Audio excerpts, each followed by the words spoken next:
bersama lagi kita di dalam Motoro Channel. Untuk tanda sokongan Anda pada channel ini yaitu memberikan maklumat untuk kebaikan bersama, sila pertimbangkan untuk tekan subscribe, like, dan share. Yang berhormat Datuk Seri Utama Haji Mukhlis bin Mahathir, Presiden Parti Pejuang Tanah Air, yang berbahagia Datuk Muhammad Muhsin bin Abdul Razak, Presiden Parti Iman, yang berbahagia Datuk Muhammad Rosli bin Ramli, Timbalan Presiden Parti Berjasa, yang berbahagia Encik Zahari bin Bakar, Pengurusi Penyelaras Parti Putra Negeri Perlis, yang berbahagia Tuan Syed Hassan Syed Ali, Presiden Perkasa, yang berbahagia Saudara Yusrizal bin Yusuf, Presiden Persatuan Pengguna Negeri Kedah, Barisan Kepimpinan Gerakan Tanah Air Negeri Kedah, seterusnya tuan-tuan puan-puan hadirin sekalian. Assalamualaikum warahmatullahi wabarakatuh.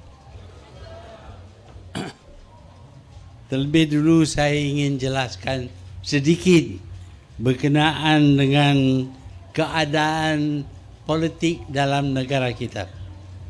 Ramai yang berkata bahawa politik dalam negara ini membosankan dan berlaku ketidakstabilan, huru-hara dalam politik negara kita. Dan semua ini dilakukan oleh orang politik. Kerana dalam negara kita hanya orang politik saja yang boleh berpolitik. Apabila mereka lakukan benda yang baik, ya kita bernasib baik. Tetapi ada orang politik yang mengguna kuasa yang terdapat kepada mereka, kedudukan mereka untuk mencetuskan huru-hara dalam negara kita. Apabila kita memikir tentang perkara ini, kita berpendapat bahawa sepatutnya bukan orang politik saja yang berpolitik. Lebih ramai rakyat di Malaysia ini tidak diberi hak untuk berpolitik, sedangkan apa yang dilakukan oleh orang politik mempunyai kesan terhadap semua orang. Sebab itu kita memikir bahawa kita perlu memberi suara kepada semua golongan-golongan dalam masyarakat kita. Kita telah tubuh Parti Pejuang pada mulanya, tapi Parti Pejuang terhad kepada orang politik. Dia tidak memberi tempat kepada orang yang bukan dalam bidang politik. Ramai daripada mereka telah berkumpul dalam badan-badan NGO, non-government organisation, iaitu persatuan yang bukan kerajaan. Mereka mempunyai pendapat tertentu dan mereka mengenakan kesan daripada tindakan orang politik. Apabila orang politik mencetuskan huru-hara, bukan orang politik saja yang menderita. Orang ramai, orang yang tiada suara dalam politik, mereka juga menderita. Sebab itu kita ciptakan satu peranan baru bagi semua rakyat Malaysia. Dalam parti Gerakan Tanah Air ini, bukan saja orang politik boleh mempengaruhi keadaan, tetapi orang dalam NGO, badan-badan bukan kerajaan, orang perseorangan, ahli akademik, ahli profesional, semua mereka boleh menggunakan saluran yang kita buka melalui gerakan tanah air ini untuk menyuarakan pendapat mereka.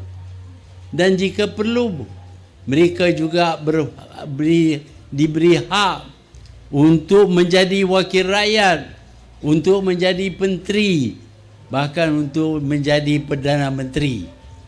Walaupun jawatan tu sikit sangat, cuma satu saja. Jadi dengan adanya gerakan tanah air ini, bukan saja pejuang ataupun putra ataupun berjasa ataupun iman sahaja parti-parti politik yang boleh bergerak, boleh menyuarakan pendapat mereka, tetapi orang daripada golongan bukan kerajaan, orang perseorangan, ahli akademik, ahli profesional juga akan mempunyai suara dan bahagian dalam menentukan politik dalam negara kita. Kalau hari ini kita salahkan orang politik yang mencetuskan huru-hara dalam negara kita, tetapi di masa hadapan, jika parti gerakan tanah air ini menjadi kerajaan, semua pihak akan bertanggungjawab terhadap apa yang berlaku dalam negara kita. Gerakan tanah air adalah satu organisasi yang baru, yang berlainan daripada parti politik, yang juga memberi peluang suara kepada semua orang untuk menyuarakan pendapat mereka terhadap negara kita. Kalau mereka mempunyai sesuatu matlamat ataupun tujuan, mereka sendiri boleh menyuarakan pendapat mereka melalui orang yang dipilih oleh mereka, supaya pendapat mereka itu didengari oleh seluruh negara. Dan jika pendapat mereka itu baik dan boleh mendatangkan manfaat, maka kita akan dapat nikmat daripada pendapat orang yang bukan ahli politik. Inilah gerakan tanah air. Dan kita sedar bahawa negara kita sekarang ini berada dalam keadaan huru-hara. Keadaan yang mana ekonomi kita merosot, hutang kita berbilion-bilion ringgit, dan macam-macam lagi perpecahan berlaku, bukan saja antara parti-parti politik, tetapi dalam parti politik pun terdapat permusuhan, sehingga tidak ada yang boleh menarajui kerajaan dalam negara kita. Dahulu kita mempunyai satu parti politik yang besar dan dia mampu mentadbir negara tanpa diruntun jatuh. Tetapi sekarang ini kita dapati kerajaan yang dipilih oleh rakyat ditolak oleh orang yang dipilih oleh mereka. Sebab itu apabila kita pilih kerajaan yang terdiri daripada Pakatan Harapan, ada pihak yang tidak bersetuju dan mereka mengumpan ahli-ahli dalam kerajaan supaya lompat untuk masuk parti mereka. Maka dengan itu, maka jatuhlah kerajaan yang dipilih oleh rakyat. Dan yang mengambil alih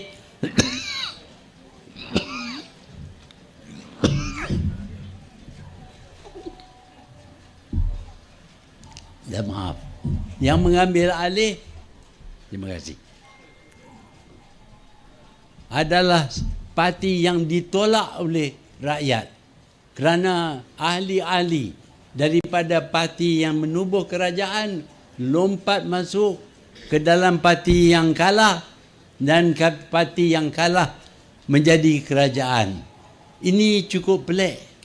Kerana dalam demokrasi, kerajaan terdiri daripada pihak yang dipilih oleh rakyat. Tetapi di Malaysia ini berlaku sesuatu yang pelik, yang tidak demokratik. Walaupun tidak menyalahi undang-undang, tetapi tidak demokratik. Kerana yang menang sekarang ini kalah, yang kalah sekarang ini menang. Kerana mainan politik oleh orang politik. Mereka lompat daripada parti kerajaan kepada parti musuh, dan parti musuh jadi kerajaan. Tetapi tujuannya bukanlah untuk memperbaiki pentadbiran dalam negara kita. Tujuannya ialah untuk menyelamatkan beberapa pemimpin mereka yang telah melakukan jenayah seperti mencuri duit, membersihkan duit yang haram, seperti menyalahgunakan kuasa dan terlibat secara besar-besaran dengan rasuah. Mereka berharap apabila ditukar kerajaan daripada yang dipilih oleh rakyat kepada mereka, maka dapatlah mereka selamatkan diri mereka. Malang bagi mereka setelah Sheraton Walk atau Sheraton Move berlaku dan kerajaan yang tidak dipilih oleh rakyat memerintah negara, mereka tidak dapat selamatkan diri mereka. Maka dengan itu mereka rancang untuk menjatuhkan kerajaan pintu belakang tebuk atap ini. Kerajaan ini dijatuhkan dengan cara mereka menarik balik sokongan kepada pada kerajaan itu, dan bertukarlah kepimpinan kerajaan dari Muhyiddin pada mulanya daripada saya kepada Muhyiddin, sekarang daripada Muhyiddin kepada Ismail Sabri. Ismail Sabri pun jadi Perdana Menteri, tetapi sekali lagi dia tidak dapat menyelamatkan pemimpin yang terlibat dengan jenayah dan telah dipenjara dan dikenakan denda sebanyak 210 juta yang tak dibayar. Apabila Ismail tidak berjaya, mereka merancang untuk menukar sekali lagi. Tetapi kali ini mereka bubar kerajaan untuk diadakan pilihan raya. Sebelum pun masa sudah tiba untuk diadakan pilihan raya bagi kali ini. Pilihan raya ini seperti yang dijelas oleh pemimpin UMNO Zaid Hamidi. Dia berkata, kalau UMNO kalah kali ini, semua pemimpin ini akan masuk dalam jail, akan dikena hukuman, dibicara dalam mahkamah, dan mungkin akan mereka masuk jail, termasuk Zaid Hamidi sekarang ini. Inilah matlamat mereka, bukan untuk rakyat, bukan untuk mengatasi masalah kemiskinan, bukan untuk mengatasi masalah kurang kerja, tetapi untuk mereka selamat diri mereka. Ini diakui oleh Zaid Hamidi yang menjadi Presiden UMNO. Jelas sekali bahawa tuan-tuan dan puan-puan tidak akan dapat apa-apa pun, kerana yang diutamakan ialah untuk membebaskan, mengampunkan Datuk Seri Najib yang sedang menjalankan penjara selama 12 tahun. Dan selepas itu, kalau ada kes-kes terhadap Najib, kes-kes itu akan digugurkan.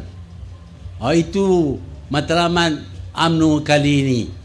Dan Zaid juga tak lama lagi akan dihukum kerana dia juga melakukan kesalahan yang besar. Kata Zaid, pemimpin-pemimpin parti yang bersama dengan mereka seperti MIC, MCA dan sebagainya juga akan dihadap ke mahkamah. Kalau nak elak daripada dihadap ke mahkamah, dikena penjara dan denda, caranya ialah dengan UMNO menang besar. Dan apabila UMNO menang besar, mereka akan minta kepada Yang di-Pertuan Agong supaya diampunkan Najib, dilepaskannya, supaya sekali lagi dia dapat jadi Perdana Menteri. Dan demikian jugalah kepada Zahid, kepada pemimpin-pemimpin parti-parti lain dalam BN, Barisan Nasional. Inilah perjuangan mereka, bukan untuk kita. Kita disuruh undi. Kita disuruh undi supaya mereka menang, supaya mereka dapat nikmat dan kita tak dapat apa-apa pun. Mereka tidak berjanji untuk mempereloki ekonomi negara kita, untuk mengatasi kemiskinan, terutamanya kemiskinan orang Melayu. Dan juga kita dapati peluang-peluang pekerjaan juga bukanlah hasrat mereka.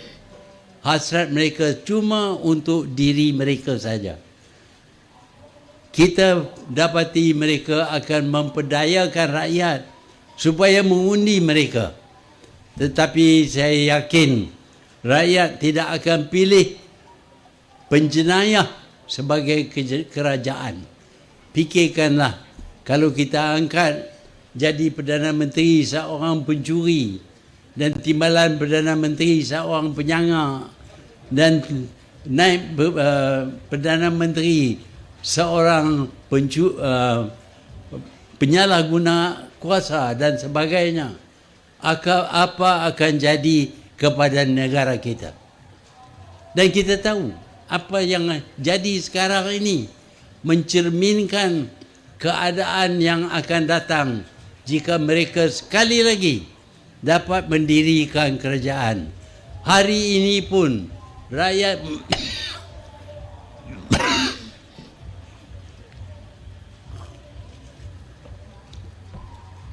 nasib baik saya bila saya bercakap ada muzik.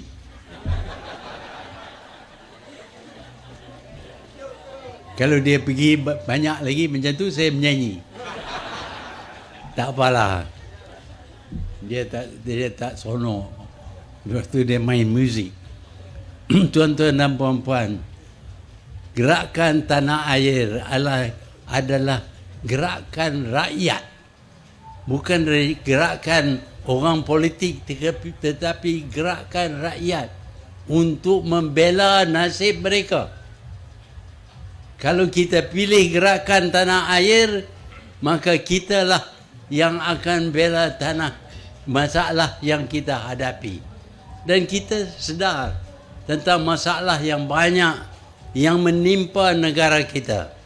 Hari ini kita hadapi dengan keadaan ekonomi yang merosot, dan yang lebih menderita ialah orang Melayu. Orang Melayu tak cekap dalam bidang perniagaan dan perusahaan. Sebab itu mereka walaupun diberi peluang masih lagi termasuk dalam golongan yang miskin. Kita dalam gerakan tanah air mempunyai cara untuk mengatasi masalah kemiskinan orang Melayu. Kerana apabila kita miskin, kerap kali kita jual apa yang ada kepada kita. Kita gadai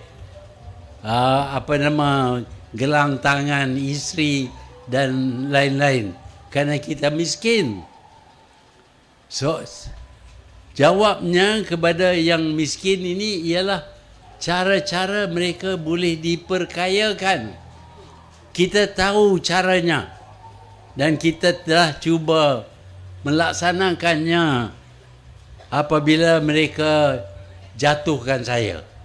Saya dalam proses untuk memperbaiki kedudukan ekonomi orang Melayu. Tetapi oleh kerana Muhyiddin lebih utamakan menjadi Perdana Menteri, maka dia tikam saya daripada belakang. Sakit kena tikam di belakang. Tapi bila dia kalah, dia jatuh, dia datang jumpa saya, minta saya tolong dia jadi Perdana Menteri kali kedua. Macam mana nak orang yang tikam belakang saya suruh saya tolong dia? Saya tak boleh nak tolong dah. Apa nekerih tu masih ada terlekat di belakang. Itulah Muhyiddin. Saya nak cerita sikit pasal Muhyiddin ni. Dia dah nampak peluang untuk jadi Perdana Menteri.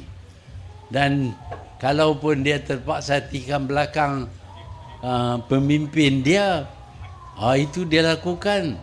Dan dia pun jadi Perdana Menteri. Saya kata kat Muhyiddin, you sanggup ke kerjasama dengan Najib? Oh, dia sanggup. Dia tahu macam mana nak kerjasama dengan Najib. Tetapi Najib selepas 17 bulan Muhyiddin jadi Perdana Menteri, Najib berpendapat bahawa dia tak berguna. Tak boleh lepas Najib. Dengan kerana itu, Najib tarik keluar 15 wakil rakyat dan Muhyiddin pun jatuh tersungkur dan diganti dengan Ismail Sabri. Tapi Muhyiddin masih berminat untuk jadi Perdana Menteri. Lepas dia jatuh, dia pergi ke sana sini, termasuk jumpa saya, minta saya tolong dia jadi Perdana Menteri kali kedua. Takkanlah saya nak boleh tolong, saya dah kena tikam. Itu Muhyiddin nak jadi Perdana Menteri. Tetapi sekarang ni masih berminat untuk jadi Perdana Menteri kali kedua. Kita dengar rakyat berminta supaya parti-parti lawan ini patutlah bergabung. Barulah kita boleh kalahkan UMNO. Itu kehendak rakyat. Dan kita pun fikir tak apalah, kalaupun dia tikam belakang kita, kerana bangsa kita, negara kita, agama kita, kita sanggup rendahkan diri nak bekerjasama dengan Muhyiddin. Kita sanggup, walaupun dia buat, kata orang Melayu, dia khianat saya. Tak apalah, saya boleh lupakan perkara itu. Tetapi bila kita cuba nak kerjasama dengan Muhyiddin dalam partinya yang dikenali sebagai Perikatan Nasional, dia jawab apa? Dia tak nak kerjasama dengan siapa saja. Woi, bukan main sombong. Kononnya dia boleh menang. Dia nak letak calon 222 di semua kawasan supaya dia akan menang dan dia akan jadi yang amat berhormat Perdana Menteri Malaysia kali kedua. Tuan-tuan dan puan-puan, mungkin dia akan datang sini bertanding di sini, tapi saya fikir tak ramai akan hadir lah. Jadi dia masih berminat nak jadi Perdana Menteri. Mana boleh letak calon sampai 222? Takkan boleh menang 111. Susah bagi dia. Bukanlah dia ni seorang jago yang sudah berkhidmat bertahun-tahun dan menyumbang kepada kebangkitan kemajuan negara. Tidak. Yang saya tahu masa dia jadi Perdana Menteri, tak ada lain yang dia buat melainkan menjemput, meminta penyokong-penyokong saya supaya jadi menteri, supaya menyokong dia apabila dia menjadikan orang itu menteri dan dia akan jadi lebih kuat. Tetapi walaupun penyokong saya tinggal 3 orang aja, jadi 4 orang aja dah ada, tapi kami tak akan sokong orang yang mengkhianati kita seperti Muhyiddin. Sebab itulah Sekarang ini dia nak bertanding 222 kursi. Termasuklah kursi orang asli, orang Bajau, orang Lanun dan sebagainya. Dia nak lawan di Sabah, di Sarawak, di mana-mana tempat pun. Dan dia akan menang 222 kursi. Dan sekali lagi menjadi yang amat berhormat Perdana Menteri. Saya dapati kadang-kadang bila naik seronok sangat nak jadi Perdana Menteri, kita macam gila. Tak fikir langsung. Mustahil dapat menang sampai 222 kursi. Tapi inilah cita-cita Muhyiddin Yassin. Tapi kalau dia buat ucapan, ayat pertama cukup panjang. Saya ni setakat berkata Bismillah ajalah. Lain daripada itu tak banyak saya boleh kata. Bukan tak boleh. Boleh hafal. Saya pun boleh hafal juga sebahagian daripada Quran yang saya perlu hafal. Orang nak kata la in syakartum la azidanakum wa la in kafartum inna azabi lasyadid. Bunyi sedap. Banyak orang tak tahu. Lepas itu kita kata lainlah. Itulah orang yang tahu, orang tak faham apa yang dia kata, dan dia pun sebutlah pakar itu. Dan Muhyiddin pakar dalam bidang itu. Panjang cerita sebelum dia start ucapan dia punya mukadimah ni panjang cukup. Tapi saya tak nak guna agama saya untuk kepentingan peribadi. Kita hormati agama kita dan kita tidak peralatkan agama untuk kemenangan dalam pilihan raya. Kita semua orang Islam, orang Melayu, semua orang Islam. Yang ini sesuatu yang luar biasa. Ada orang Arab, tapi orang Arab ada yang Kristian pun ada. Bukan semua orang Arab Islam, tapi yang Kristian pun ada. Ada orang Pakistan, juga ada yang Kristian, ada yang tak ada agama. Tetapi orang Melayu ni, dia hanya Melayu kalau dia beragama Islam. Itu syarat. Tiap seorang orang yang dikenali sebagai orang Melayu ialah orang yang bertutur kata dalam bahasa Melayu, beradat istiadat Melayu dan beragama Islam. Kita tak pernah pecah kerana kita ikut ajaran Ahli Sunnah wal Jamaah Imam Syafi'i. Sebab itu sebelum ada politik di Malaysia, orang Melayu tidak ada masalah berkenaan dengan kelainan tafsiran agama. Tetapi bila ada politik dan ada orang menggunakan agama untuk mendapat sokongan politik, maka berpecahlah orang Melayu. Sehingga separuh daripada orang Melayu ini dikatakan kafir kerana tak masuk parti. Bukan dia mengucap 2 kalimah syahadat, tetapi kena masuk parti baru Islam. Fikir tengoklah, orang Islam di dunia ini seramai 1.7 bilion. Jadi yang tak masuk parti bukan Islam lah kot. Inilah salah guna agama untuk kepentingan politik. Sebab itu kita bersyukur orang Melayu semuanya Islam dan sepatutnya tidak ada masalah pertelingkahan di antara kita sesama kita. Malangnya kerana politik, kerana menyalahgunakan agama Islam, kita berpecah. Dan apabila kita berpecah, kita jadi lemah. Bersatu, teguh, bercerai, roboh.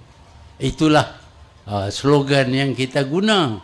Tetapi sebenarnya kita sukar bersatu, dan apabila gerakan tanah air ingin bersatu dengan parti-parti lain, mereka semua tolak kami. Ada yang kata kononnya saya tak suka kepada orang itu, orang ini. Tak benar, mereka yang tak suka kepada saya. Sebab itu kita tak dapat ada perpaduan di kalangan orang Melayu yang semuanya beragama Islam. Ini adalah satu malapetaka yang menimpa orang Melayu apabila kita berpolitik, apabila kita guna sistem demokrasi dalam negara kita. Tapi tuan-tuan dan puan-puan, saya yakin di Alor-Star ini, tempat saya dilahir dan membesar, bersekolah di sini, inilah bandar saya. Dan saya amat gembira apabila balik ke Alor-Star boleh cakap macam orang Kedah. Saya di Selangor, duduk di Selangor. Saya kata dia ni kawang masuk rumah dia. Kawang apa dia? Tengoklah dia tak tahu bahasa Melayu. Perdana Menteri kata kena cakap Melayu. Kita kata kawang dia tak tahu. Banyak lagi dia tak tahu. Dia kena ronyeh habis semua. Ini orang Kedah lah. Kita cakap bahasa Melayu tulen. Tak ada orang lain cakap macam kita. Macam mana A bunyi APA patut apalah. APA kuno nak apa?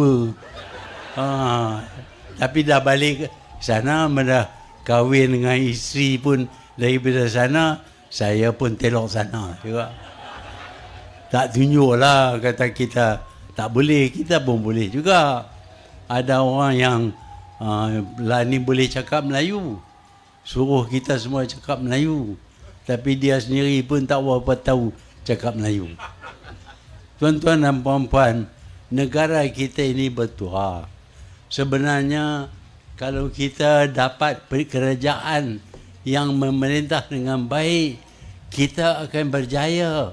Kita semua akan atasi kemiskinan kita. Agihan kekayaan adalah secara adil antara kita semua. Itulah sepatutnya berlaku dalam negara kita. Tetapi malangnya, setelah kita bangunkan negara kita sehingga dunia kenali kita sebagai negara harimau Asia, terdapat kepada mereka negara ini daripada harimau Asia dia jadi kleptokrasi. Kita pun tak tahu. Ingat bunyi sedap lah, kleptokrasi. Rupanya kleptokrasi bermakna negara pencuri diperintah oleh pencuri.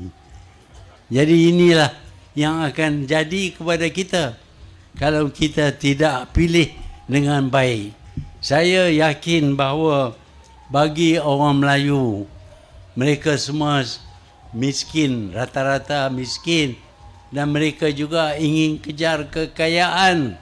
Dan untuk ini mereka harus pilih bukan penyangak, penyamun, perasuah menjadi kerajaan, tetapi orang Melayu yang betul, yang lurus, yang tidak curi duit, yang tidak salah gunakan kuasa.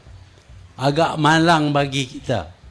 Dahulu di masa Malayan Union, kita semua bersatu untuk lawan dengan British. Walaupun kita lemah, kita dapat gagalkan British. Tetapi sekarang ini malangnya, sudah ada orang Melayu yang nampak peluang untuk curi, untuk rasuah dalam negara kita. Dan mereka merebut kuasa dan menjadi kerajaan. Dan slogan mereka ditukar daripada untuk bangsa, negara dan agama. Slogan mereka ditukar kepada cash is king. Cash is king. Wang tunai itu raja. Jadi tak tahulah dia hadap dengan wang tunai dia sembah ke tak.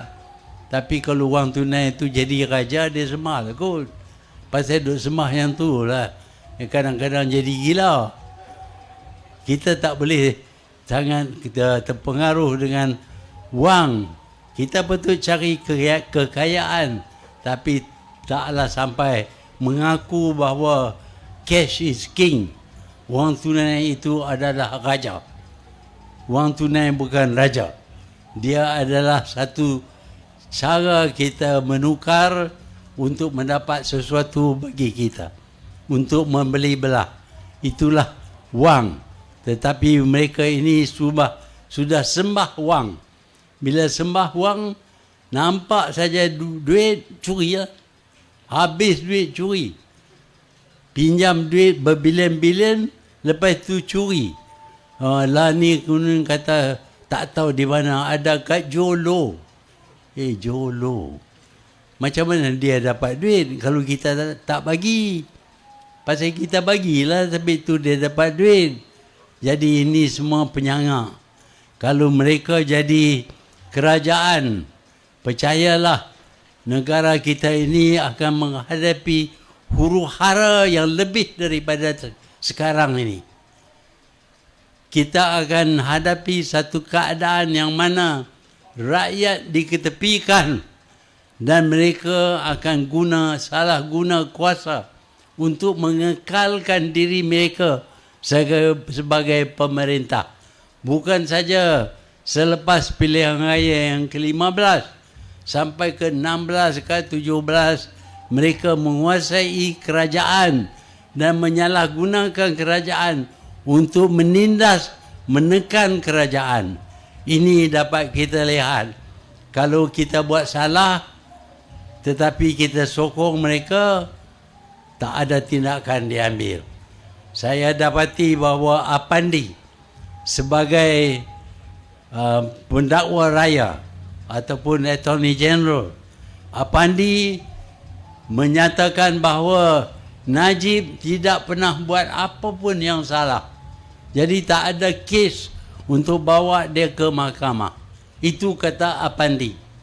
Tetapi apabila kita pilih Attorney General yang lain, mereka dapat lihat bahawa banyak kesalahan yang telah dilakukan oleh Najib dan kesnya perlu dibawa ke mahkamah. Apabila kes Najib dibawa ke mahkamah, bukan saja kita dapati dia bersalah, tetapi dia bersalah dengan teruk sehingga dikenakan penjara selama 12 tahun. Dia appeal berkali-kali, tetapi kita dapati 3 mahkamah dengan 9 orang hakim bersetuju bahawa Najib membuat benda yang salah dan hukuman yang dijatuhkan ke atas Najib perlu dilaksanakan. Sebab itulah hari ini dia tidak lagi bebas seperti dahulu. Najib adalah kawan saya, tapi bukan orang yang curi duit, bukan kawan saya. Inilah keadaan sekarang ini. Dan dia masih bercita-cita untuk jadi Perdana Menteri.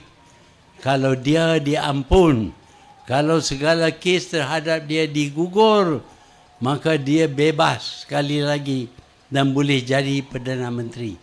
Pikirkanlah, kalau dahulu dia boleh curi berbilion-bilion ringgit, kali ini kalau dia jadi Perdana Menteri, bukan bilion, tapi trilion ringgit. Tahukah trilion banyak mana? 1000 bilion ringgit. 1 bilion ringgit ialah 1000 milion ringgit. 1 trilion ringgit ialah 1000 bilion ringgit. Itu yang dia akan sauk kalau dia jadi Perdana Menteri. Dan bukan dia seorang saja, yang lain pun akan ikut serta. Kerana kita dapati sekarang semua orang berpendapat bahawa kalau dapat duit, kita sokong duit. Saya harap kalau ada orang yang cuba memberi duit kepada kita supaya kita sokong dia, percayalah kita yang akan jadi mangsa. Ini akan menimpa kita. Sebab itu bagi semua daripada kita, termasuk orang muda, kalau orang muda nak supaya negara kita ini diwarisi oleh mereka dalam keadaan yang baik, tolak UMNO dalam pilihan raya ke-15 ini. Sebaliknya, kita undi gerakan tanah air yang dalam pilihan raya ini, kerana GTA, gerakan tanah air ini tidak diluluskan oleh kerajaan, maka terpaksalah kita alih dan jadikan Parti Pejuang sebagai pengganti kepada gerakan tanah air. Dalam pilihan raya ini, jangan lupa huruf PA. PA bermakna perjuangan. Itu yang ada tanda itu adalah Parti Pejuang yang akan mengganti gerakan tanah air. Tuan-tuan dan puan-puan akan selamat dan Kota Star Selatan, Kota Star ini akan lebih maju apabila tuan-tuan dan puan-puan dengan rela hati mengundi gerakan tanah air melalui pangkah kepada PA bermakna Parti Pejuang Negara Tanah Air. Sekian, terima kasih.